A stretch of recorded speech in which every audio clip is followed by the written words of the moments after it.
बाबा नायक.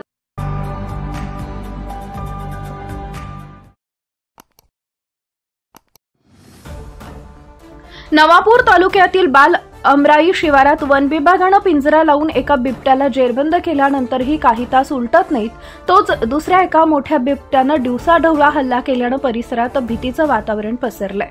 सदर घटना 19 ऑगस्ट रोजी दुपारी 12 वाजेच्या सुमारास ही घडली आहे. विसरवाडी येथील शेतकरी अनीस हजारी यांच्या ऊसाच्या शेतात त्यांच्या बकऱ्या चरत असताना अचानक एका बिबट्यानं हल्ला केला आणि एका बोकडाला फरफटत ऊसाच्या शेतात ओढून नेलं. त्याचवेळी बकरी चारणारी महिला रजिलाबाई गावित यांनी आरडाओरड केल्यानं आणि घटनास्थळी असलेल्या कुत्र्यांनी बिबट्याचा पाठलाग केल्यामुळे बिबट्यानं बोकडाला सोडून पळ काढला. मात्र या हल्ल्यात बोकडाचा जागीच मृत्यू झाला होता.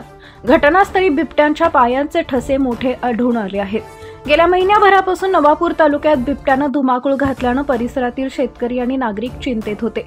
मात्र 18 ऑगस्टच्या रात्री वन विभागानं एका बिबट्याला पिंजऱ्यात पकडल्यानंतर नागरिकांनी सुटकेचा निश्वास घेतला होता.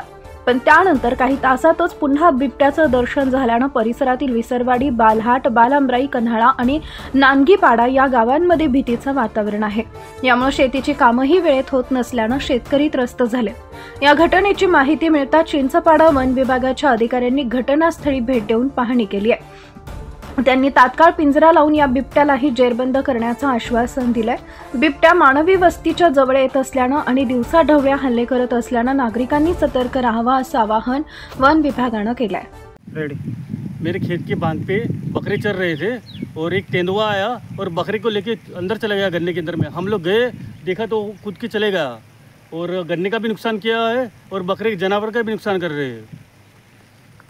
हमारे खेतों में मजदूर भी नहीं आ रहे और मजदूर भी नहीं आ रहे क्योंकि कब से अपना ये नुकसान कर रहा है. जानवरों का पास में आ रहे, आगे भी 3-4 मुर्गी खा के गया, सामने में बकरी भी पकड़ के ले गया था आगे.